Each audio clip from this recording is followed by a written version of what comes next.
Salutare! Să știți că nu ne-am vorbit să vorbim amândoi odată, să vedem în partea cealaltă, că mi mai îndemână. Dacă e sâmbătă, e din nou zi de filmare. Da. Și Andreea, astăzi o luăm la pas Printr-un sat foarte frumos. Suntem în județul Alba și suntem într-un sat căruia îi se mai spune și satul de sub munte. O să vedeți pe parcurs de ce se mai numește așa, dar numele lui oficial este Rimetea sau Râmetea, ambele variante sunt folosite. Și cred că Râmetea e corect. Ambele. Hai că domnul parchează, deci putem merge. Și o să luăm la pas. Am găsit niște informații interesante și chiar unele trasee foarte fain stabilite pe aici prin sat. Și unul dintre ele o să-l urmăm și noi. Conform cercetătorilor britanici, e unul dintre cele mai frumoase sate din județul Alba și poate chiar din România. Chiar la intrare în sat, noi am găsit un mic panou și ne-am hotărât să facem traseul. Traseul satului, cred că se numește. Așa se numește. Am văzut pe panou, scria, e cel cu roșu. Și scria că durează între 2,5 și 3 ore. Nu cred că o să ne ia chiar atât, dar... Noi sperăm să mergem mai repede. Și prima clădire, chiar în spatele tău, avem... Căminul cultural. Căminul cultural, căminul lui Ianoș. Da. Hai mai departe. Dar noi suntem acum aproape de centrul satului, practic, și ce e interesant la felul în care este organizat satul în sine e că încă din trecut a fost gândit în două părți, practic, partea de sus și partea de jos. Aici ce vă arătăm noi acum este partea de sus a satului și sunt casele în care pe vremuri locuiau familiile cele mai înstărite, de meșteșugari, de morari și așa mai departe. Ai zis morari? Da. Dar de ce? Care e explicația? De ce locuiau în partea de sus? Păi nu știu, așa a fost gândit. Mai sus stau ăia mai potenți financiar. Mai înstăriți. Mai înstăriți și mai jos stau restul. Da, casele de pe partea aceasta sunt mai mari. Ce vedeți și cred că se observă așa destul de clar cu ochiul liber este că toate sunt ca și cum ar fi trase la indigo. Albe, cu porți de lemn așa înalte și cu obloanele verzi. În timp, unii locuitori și-au mai făcut obloanele ba albastre, ba maro, dar în principiu s-a păstrat autenticitatea construcțiilor. Din anii 2000, satul a intrat așa în atenția autorităților locale și europene și a ajuns ca prin 2012 să facă parte din Patrimoniul Mondial UNESCO. Zici că ești locuitor al satului. Și de atunci tot ce înseamnă val turistic s-a mărit de la an la an. Păi da, uite, deja în fața noastră sunt câteva grupuri de turiști. În spate deja mai vin. Atrage multă lume din județele vecine, din Cluj, Mureș, Alba, bineînțeles. Exact. Dar și din alte județe. Vin oamenii doar special să viziteze acest sat. Da, asta și pentru că amplasamentul lui este cu totul și cu totul deosebit. Vă spuneam și la început că se mai numește satul de sub munte. Asta pentru că e străjuit de piatra secuiului. O să vă arătăm niște imagini când ajungem într-un punct din care se vede mai bine. Se numește practic piatra secuiului pentru că locul acesta a fost locuit de secui. În încercarea lor de a scăpa de invazia tătarilor au venit și s-au refugiat aici pe culmile acestea mai înalte și cu timpul s-a dezvoltat așezarea. Uite ce faină e casa asta din față. Da. Exact cum spuneai tu, albă, cu obloanele acestea verzi și chiar aici jos au o mică capelă, chiar unde e fetița acolo. Construcția originală, aici jos, pe ușa aceea, este o pivniță de fapt. Asta e poate un pic ciudat, că aveau casele pe vremuri, aveau pivnița la drum. Dar explicația este că pentru oameni era mai ușor să-și scoată mărfurile din pivniță și să meargă cu ele la târg.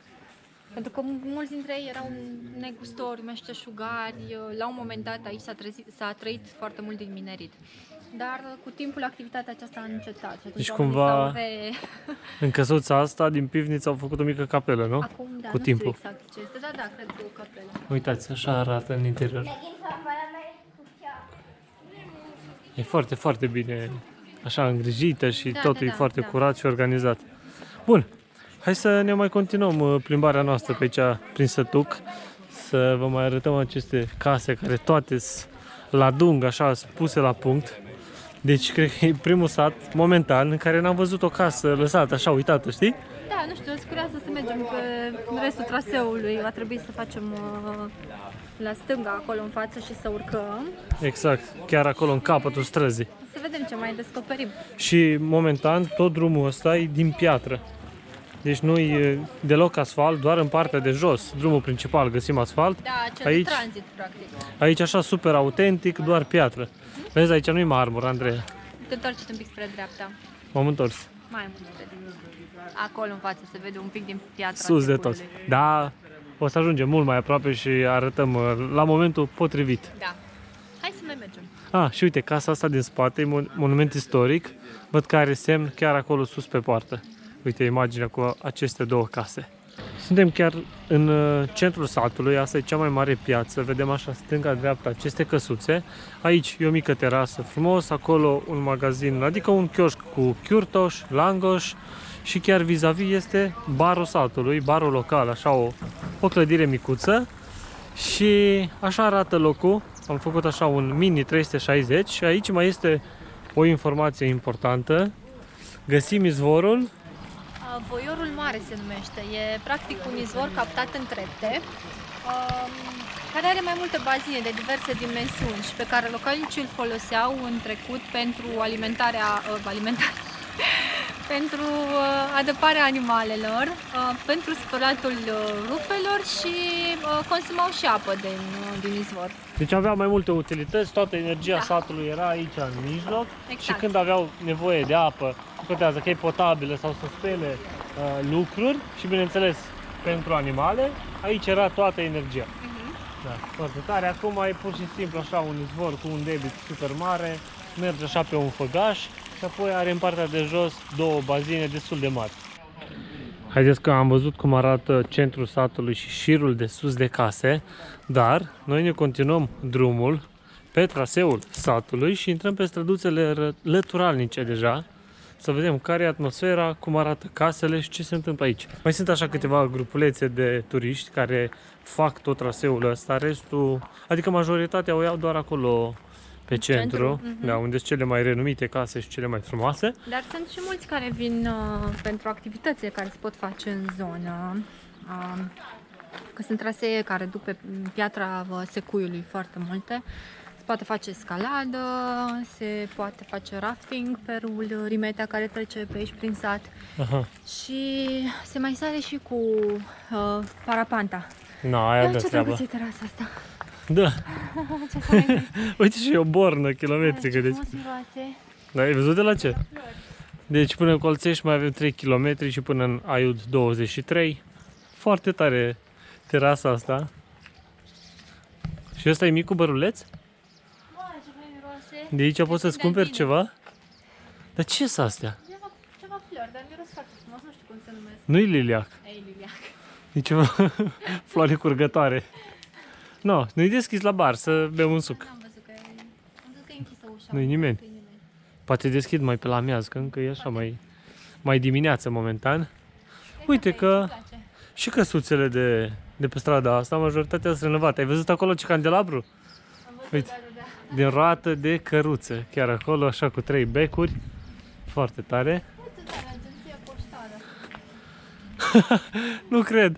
De ce e poșta? Uite cum arată clădirea de la poștă. Și totul e, Un bistro, dar totul e inedit. dezvoltat zona asta. Nu cred că o să te auzi. Uite ce fain e. Seamănă foarte mult cu Tea House. A, bistro de aici? Da. Foarte fain. Bistro Spirit se numește. Dar să auzi că Cred că merg mulți bicicliști. Chiar dacă ne-am îndepărtat destul de mult de centrul satului și noi credeam, ok, acolo sunt toate frumoase, nu știu ce, dar nu, uite și pe străduțele așa lăturalnice, multe dintre case sunt așa renovate și se păstrează stilul arhitectural. Și mai ales acolo în spate este o căsuță atât de frumoasă, mai nu știu dacă se vede foarte, foarte bine pe cameră. Deci aia din spate e mult mai frumoasă față de asta din față, așa, mi se pare nouă. Da, până acum n-am văzut nimic care să fie așa total ieșit din peisaj, nu știu, o construcție super modernă sau... Nu prea. Sunt în partea din spate, în curte, dar nu se văd bine drum și e bine. Sunt mascate bine. Da. Și pe străduța asta, uitați și voi, e plin de mașini și mă uitam că sunt mașini cu numere de Cluj, chiar de Iași și credem noi că sunt turiști și toate casele astea stânga-dreapta sau multe dintre ele au spații de cazare, închiriază așa, ba o cameră, ba două, pentru că na, dacă turismul s-a dezvoltat atât de mult în acest sătuc, fiecare localnic a încercat să-și pună în valoare ceea ce are. Cineva își face un mic bistro, cineva închiriază o cameră, probabil la un moment dat o să găsim și un mic restaurant și e așa, se creează un sistem. Și aici la sat, parcă viața are așa o altă dimensiune, deci noi am ajuns undeva în jurul orei 11 fără, am mers, ne-am plimbat, am stat la un suc și mai înainte ne-am uitat și era abia 12 și 5 minute. Aici de... Da, și parcă ești de câteva ore bune, știi? Deci timpul trece așa, super greu. Dar e frumos. Dacă eu sunt cu ochii numai pe stânga, în dreapta. Păi na, mai fă câte o poză. Hai să văd cum îți stă în față acolo. Bine. Dar vezi ce gemulețe mici au? Totuși. Mă mut aici, nu? Știi de ce cred că au așa gemulețe mici? Pentru conservarea temperaturii. Da, interior. iarna să nu se piardă multă căldură, așa. Se făceau casele cu gemulețe mici. Da bine, asta așa credem noi. Uite acolo, Așa, bujori, în că curte, și Andreea. la bunicii noștri tot așa era. Vlad. Uite. Uite că ăsta ies afară, ai ce fain e. Hai să vedem Wow. cum era. Dar uite câți boboci au. Și asta, uite, pare o casă chiar părăsită, vezi? Bujori sunt florile mele preferate. Când eram mică, aveam o vecină care tot așa avea grădină și de fiecare dată de ziua mea mi-aducea un buchet mare de bujori. Frumos. Îți aduce aminte de momente din copilărie. Exact. Acum aveam o dezbatere cu Andreea. Ea zice că ăștia sunt maci. Eu zic că nu prea par a fi maci. Maci nu se ia roșii așa super puternici. Ăsta e așa un portocaliu. Seamănă Nu, eu- maci. Ziceți voi, ce părere aveți? Niște maci de a... Maci de râmetea? Nu, eu cred că e pur și simplu o floare care seamănă cu... Așa, Cu macul. Eu nu mă pricep la denumirile de flori. Știu numai alea foarte... Tu știi doar bujori. Ne-a dus Vlad într-un punct. Am mers prea mult. Într-un punct în care nu mai avem unde să mergem. Încolo e curtea unui om. Aici nu-i drum. Știi care e Trebuie să ne întoarcem, Vlad, așa-i? Care e ideea? Cred că trebuie să o luăm, am văzut noi la un moment dat o străduță printre case care ajunge până jos. Cred că pe acolo trebuie să o luăm. Serios? Da, mi-am făcut o poză la panou de acolo unde arăta traseul acesta cu roșu. Și uite, eu cred că ăsta e. Na, hai să vedem la fața locului. Oricum, aici n-avem unde. Da. Hai, înapoi. Când eram așa pe acolo, pe unde sunt cărămizile alea, Vlad îmi zice, vezi că trebuie să facem stânga. Pe drumul ăla spre stânga, adică pe ăsta. Ești un ghid foarte Da, bun. da, ai încercat măcar? Da, încearcă tu, las. Hai, o să vedem, găsim noi traseul. Morala. Nu vă bazați neapărat pe Pe Vlad, Vlad. bazați-vă pe voi. Ești pregătită de aventură. Deci Vlad zice că pe aici trebuie să mergem. Deci, conform cum arată harta, eu așa am interpretat că ăsta...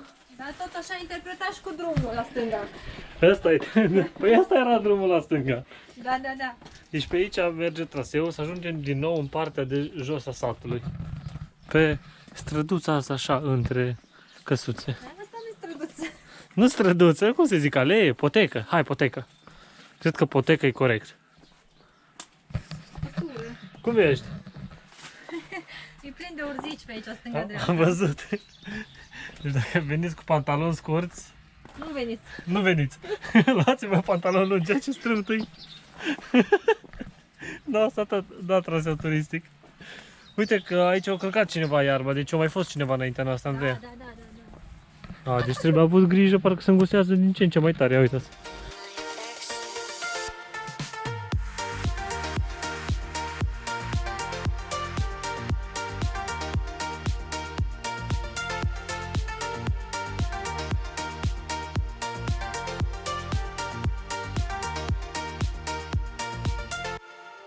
Victorie! Mare noroc ai. Ai noroc că am ieșit la liman. Ai văzut că am avut dreptate. Că Deci altfel... ăsta e traseul, poteca asta super îngustă și am ieșit din nou exact din punctul de unde am început noi acest vlog. Aici pe strada de sus, șirul de sus de case. Dar n-aveam vreo speranță că să ajungem aici. La un moment dat dacă Andrei a ori zis să că sigur drum. nu mergem bine, dar am mers bine. Bun, ne continuăm traseul pe aici prin sat, să vedem ce mai descoperim. Din partea de sus de acolo am coborât, am traversat. Acolo pe colț văd că este un restaurant și dacă nu o să găsim altul în drumul nostru, cred că o să venim să mâncăm acolo prânzul, Vlad. Ești de acord? Foarte de acord. Bun, și mergem să vedem și partea a doua a traseului, și anume șirul de jos, așa se numește, sau partea de jos a satului, și în față avem așa o deschidere către munți, către Piatra Secuiului, iar aici este biserica satului. Cineva în dreapta e foarte harnic, Unde e alba, da? face treburi pe lângă casă, pentru că la casă treaba nu se termină Niciodată. niciodată. Dar ce frumoase sunt căsuțele și pe aici. Vezi, aici la fel, asfalt de loc, așa super, super rustic. Da, totul. nu am văzut asfalt pe nicio uliță a Da, satului până acum, doar la drumul principal, care Atât. fiind drum de tranzit, Da, normal. E Acolo necesar. normal să fie, dar așa parcă e mai fain că s-o e mai păstrat. autentic, clar. Știi? Adică mai ales așa, tu vii de Cineva la oraș, face un grătar acolo, vezi? eu povestesc că aici știu tare de grătare. Dar miroase. Că vii de la oraș sătul de asfalt și vrei să vezi lucruri de genul ăsta. Da. Deci ce frumos e, și ăsta e un local, Da, în mod normal, dar e închis. închis, da, uite și casa asta de lângă. Ah, da, Probabil la fel, e un fel de casă de oaspeți, așa pare, vezi? pare, da. Dar ce frumoasă e clădirea. Și acolo jos e Lacătul. barul. Hai lacătul pe ușă. Ce te servezi? Mi-ar plăcea să mănânc un gulaș. Mai târziu. Aveți? N-avem aici, mai N-aveți? târziu. După ora Dacă 1 n-aveți, preparăm. am plecat. Și aici deja începe să vadă super, super bine șirul de case de jos. Da, și chiar se observă că sunt case mai mici, dar să ajung acum pe uliță, să vadă și în partea din jos. Încolo. Se vede că sunt case mai micuțe. Dar își păstrează același stil arhitectural, uite. Da, da, da. Arde, Obloanele verzi, obloanele verzi, poarta înaltă, poarta înaltă și sus gemulețul ăla de la gemulețul pod. de la șură, pod. Pod. Nu șură, pod. Așa. Pod, mai. Da, la fel. Asta e fain, toate salbe. Exact. Nu vezi una roz, portocalie, maro. Știi că Frumos. când era mineritul în floare aici în Râmetea, lucrul ăsta a atras foarte mulți austrieci Da? și cred că au influențat Uite. tot ce înseamnă construcții și, nu știu, partea asta arhitecturală. Hai să vezi. Ce? Casa. Deci la casa asta avem 3 numere. 30, Așa. 33 și aici 31. Comuna Râmetea 31. Asta îmi pare super vechi. Da. 31, 33, 30. Deci casa asta la ce număr Ioane? Între. Într da. Dar pare 32. La alegere. Pare părăsită asta. Da, pare. Și obloanele. De mult n-a mai fost făcut ceva pe la ea, Da. se vede. Nu cred că e locuită. Dar nu arată urât, să zici așa, Da, în peisaj nu La arată un moment urât. dat i s-a dat un var. Dar ce fain e să stai pe partea asta și să ai Piatra Secuiului așa în spate, Când ieși din priveliște casă. când te trezești dimineața, nu? Îți dai seama. Și am ajuns în dreptul primăriei și tot în clădirea asta este și muzeul etnografic și o să intrăm pentru că vrem să vă arătăm ceva anume de aici. Nu știu dacă e deschis muzeul să urcăm, dar cea mai frumoasă parte a muzeului mi se pare fix asta din față. Îți dai seama că probabil așa au majoritatea caselor de pe partea asta? Da. Curtea cu priveliște Mergi mai mult. direct către Treci și de copăcei ăștia. Piatra Secuiului. E fain, mi se pare că e super important să ai așa un mediu S-a păstrat Diferit autenticitatea și- locului. special și când te trezești acasă la tine și vezi, o, ce fain e. Super verde tot. Asta, Da, trebuie renovată și ea. apucă-te! Auzi, ai învățat să faci cărămizi în Bali, poți să te apuci de treabă. Mă apuc să te încuiesc. Hai mai jos un pic. Uite, aici e un mic parc pentru locuitori, probabil. Pentru copii. Da. Mhm. A, da, uite cum. Fiind curtea primăriei, aici e așa un mic parculeț Și acolo jos, Da. vezi, parcă e un tiny house de lemn. În față Super, acolo nu super se mic. vede bine după copaci. Da. Și asta e priveliște. Dar priveliștea e de milioane. Oh. Mi se pare că, nu știu, e mai mult decât ai putea cere. Foarte fain. Fain. Mi-ar plăcea să mă trezesc așa dimineața cu... Da, putem veni cu un cort, punem aici în curtea primăriei și te trezești așa. Lasă-te cu... Ți-aș prinde idei bune astăzi. Am lăsat muzeul în urmă și am ajuns din nou la drumul principal și e și latura pe care se continuă șirul de jos de case din sat și am văzut că oamenii au început să deschidă buticuri din astea cu tot felul de Mici magazine. mici magazine cu lucruri meșteșugărești, așa, carpete, coșuri. Interesante, sigur sunt lucrate de ei, nu? Carpetă rustică. Da, pare că nu cred că sunt lucrate de ei, dar cred că sunt în România. Da? Da. Frumos. Asta faine. Mhm. Așa, știi, culori super, super vii. Și vis-a-vis mai este un magazin de artizanat, vezi? Da, Tot așa, da. carpete, magneți, câte chestii de pus așa pe Ce lângă facem casă. acum? Cum? Luăm și noi o carpetă. Carpeta, da. Dar ce ești tu, Dar nu Aladin? carpeta Hai! din sarai. Acum eu propun așa. Intrăm puțin și pe străduța asta. Coborâm Da. către piața mică a satului. Vedem cum e atmosfera și cum arată zona aici, că suntem mai aproape de Piatra Secuiului. Și după aia ne întoarcem și vine momentul mult așteptat de tine, adică o să mâncăm. Îmi place planul tău. Ce frumoasă e priveliștea în spate spre sat. Aici am dat de o clădire care e un pic părăsită. La un moment dat aici se vindea chiurtoș. Da, este plăcuța A acolo. rămas plăcuța, Aha. doar locul a rămas neamenajat. Momentan nu se mai vinde chiurtoș, bineînțeles. Dar Da. e frumoasă atmosfera și aici. Uite, aici copii? e o mică pensiune faină. Vezi? Chiar după... Da, cred că e frumoasă, nu putem vedea mari lucruri din Aia ea. micuță, se vede că e faină. Aha, drăguță. Am ajuns în piața mică, chiar acolo în față e drumul care merge către Piatra Secuiului. E un drum, sau nu, o potecă turistică, un traseu turistic de aproximativ o oră, jumătate, 2 ore. Noi n-am venit echipați pentru așa ceva, pentru că am venit doar să luăm atmosfera satului, să vedem cum arată satul. Suntem Da. în Blugi Exact. și mergem înapoi. Să mâncăm.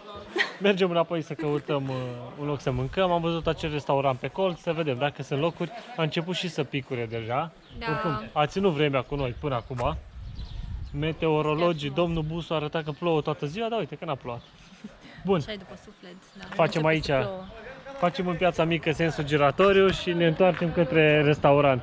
După muncă și răsplată, suntem la restaurantul de acolo de pe colț. Andreea, Da. ce ai primit bun acolo? Un gulaș unguresc. Arată foarte bine. Foarte bine. Hai, gustă! Multă carne. Sunt curios cum e. Și între timp a început și ploaia.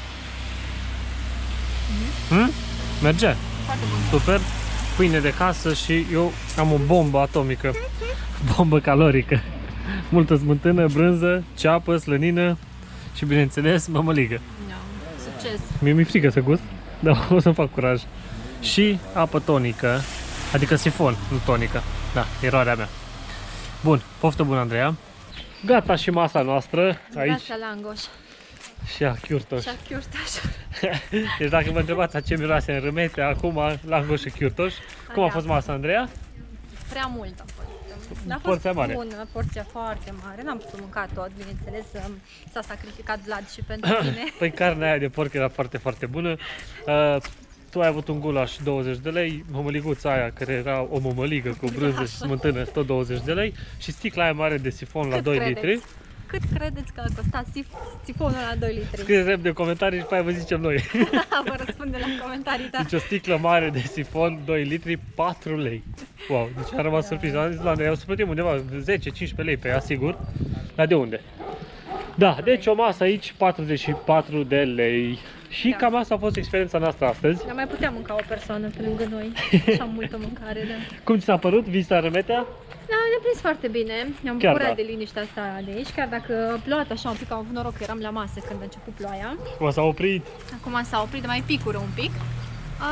Și am văzut că au venit foarte mulți turiști între timp. Cât am stat și am mâncat, s-au umplut de mașini pe aici, stânga-dreapta.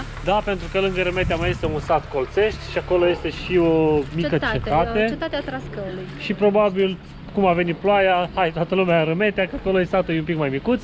Da, nu prea Cum aici. ziceam, asta a fost experiența noastră de astăzi, așteptăm părerile voastre în comentarii. Da, spuneți-ne cum vi s-a părut acest sat Rămetea și dacă îl putem cataloga ca fiind unul dintre cele mai frumoase sate din România. Da. Vă așteptăm și cu un like la acest video. Ne vedem și pe bineînțeles, Instagram, Cum? la Valize Vesele. mai postez, Andreea? Da, sigur. Da, ne vedem și pe Instagram și bineînțeles ne vedem duminica viitoare cu un nou vlog. Până atunci aveți grijă de voi și fiți întotdeauna. Cei mai veseli. Pa, pa!